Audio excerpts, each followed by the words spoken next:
मान्त्रिकः महाकालः। मणिपुरग्रामे पार्वती नाम काचित् स्त्री आसीत्। तस्याः पतिः कृषिकार्यं करोति स्म। तयोः सुन्दराः त्रयः पुत्राः आसन्। पार्वती श्वशुरं श्वश्रूं च पितरौ इव पश्यति स्म। श्रद्धया तयोः सेवां करोति स्म। गृहकार्याणि अपि सा श्रद्धया करोति स्म। एवं कालः सुखेन गतः। अथ कदाचित् पार्वती ज्वरपीडिता अभवत्। लङ्घनं परमौषधम् इति धिया कोऽपि तस्यै आहारम् एव न दत्तवान्। तेन दिने दिने तस्याः निःशक्तता प्रवृद्धा। अन्ते गृहजनाः अनिवार्यतया एकम् आयुर्वेदपण्डितम् आनीतवन्तः। तेन अपि किमपि प्रयोजनं न सिद्धम्। एवं स्थिते अनाहूतः अपि महाकालः नाम मान्त्रिकः तत्र आगत्य पार्वतीं परीक्षितवान्। अनन्तरं सः तस्याः पतिम् उक्तवान्, भवतः पत्नी ज्वरपीडिता नास्ति, अपि तु भूतपीडिता अस्ति। या पिशाची तां गृहीतवती सा न अन्या, अपि तु पिशाचत्वं प्राप्तवती अस्माकं ग्रामस्य पद्माम्बा एव इति।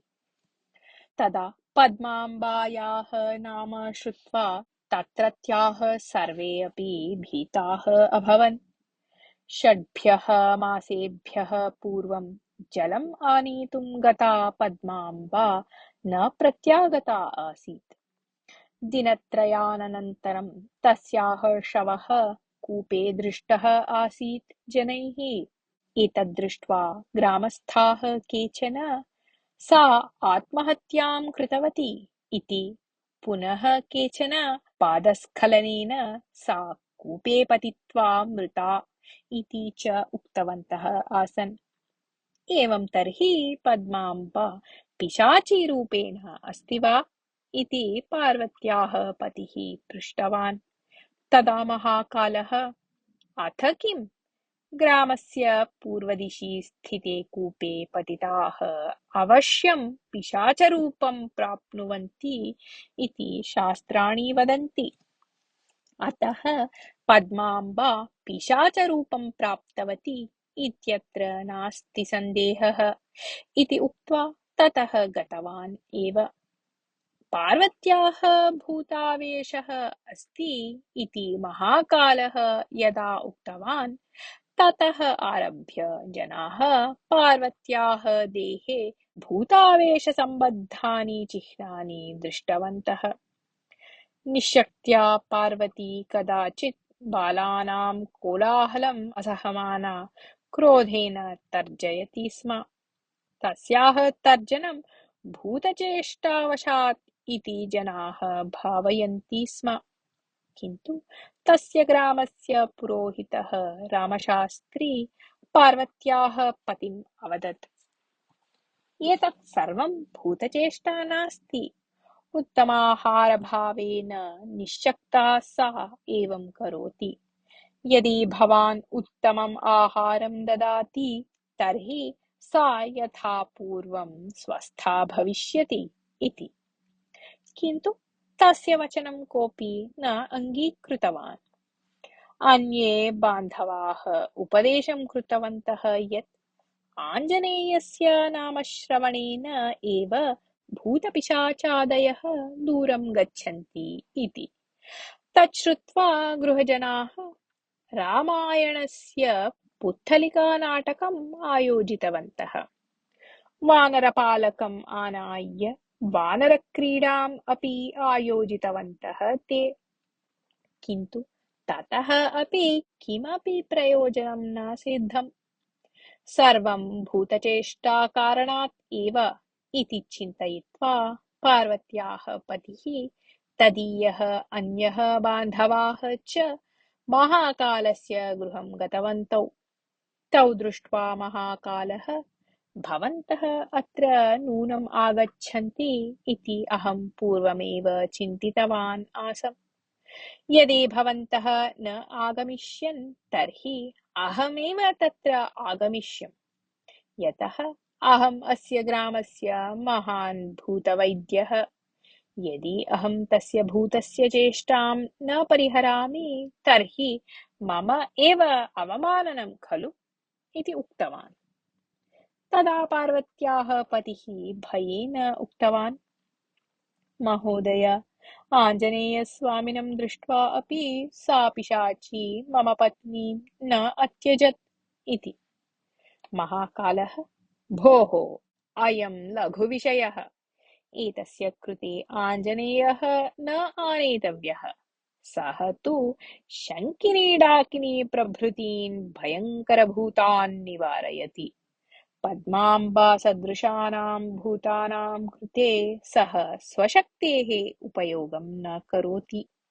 तं भवन्तः साहाय्यं प्रार्थितवन्तः यत् तत् भवताम् अज्ञानम् एव द्योतयति इति वदन् स्यूतं गृहीत्वा ताभ्यां सह प्रस्थितः।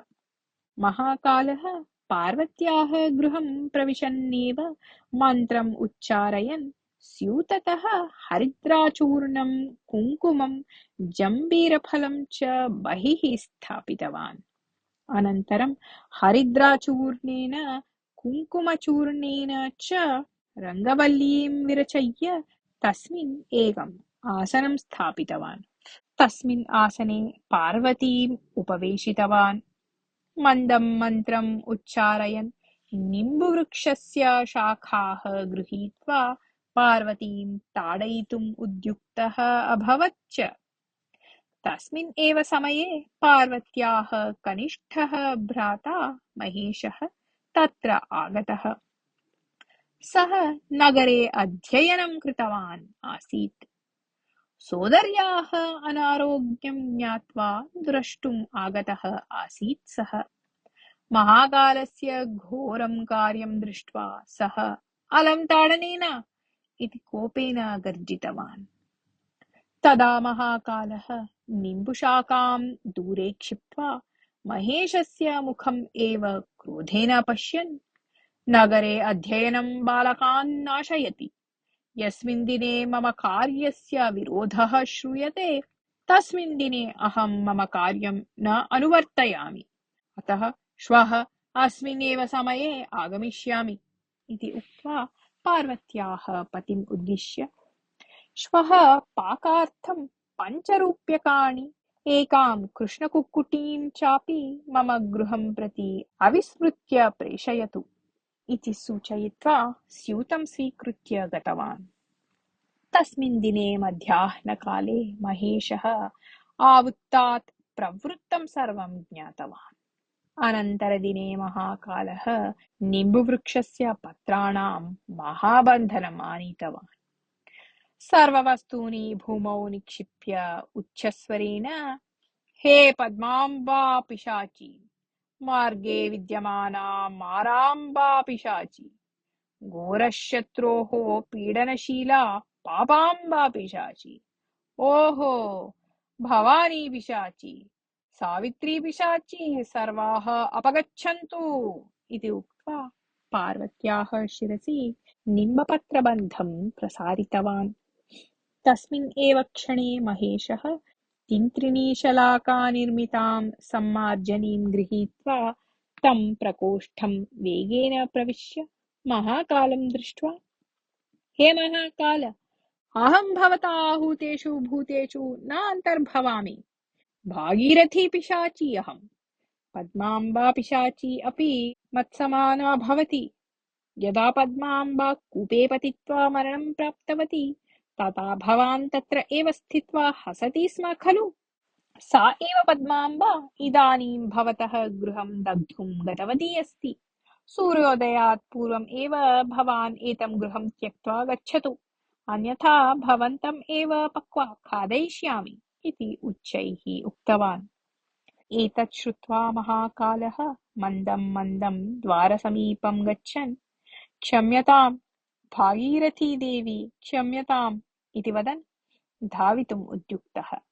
तदा महेशः तं प्रतिरुध्य तीन्त्रिणी शलाकासम्मार्जन्य सम्यक् ताडितवान्।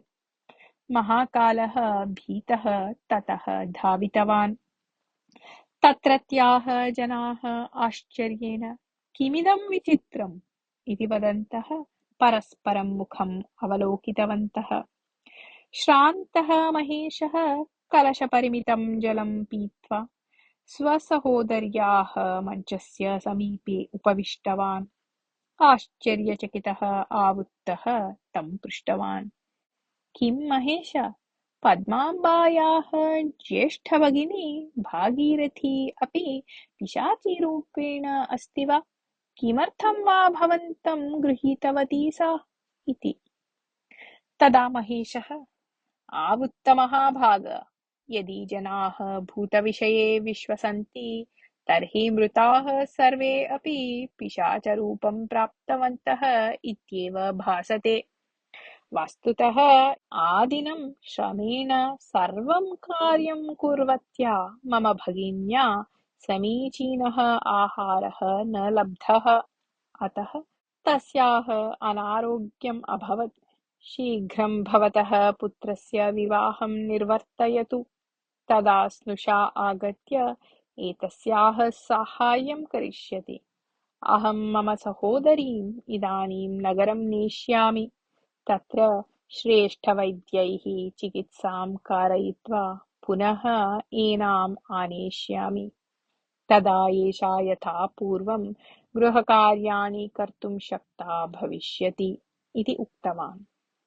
वस्तुतः पिशाचभ्रान्त्या वयम् आविष्टाः आस्म, अतः एतत् सर्वं प्रवृत्तम्। इदानीम् अस्माकम् अज्ञानम् अपगतम् अस्ति। भवान् एतां नीत्वा यथा योग्यं चिकित्सां कारयित्वा प्रतिप्रेषयतु। भवता नितराम् उपकृताः वयम् इति कृतज्ञतापूर्वकं महेशम् उक्तवान् तदीयः आवुत्तः। कथा समाप्ता।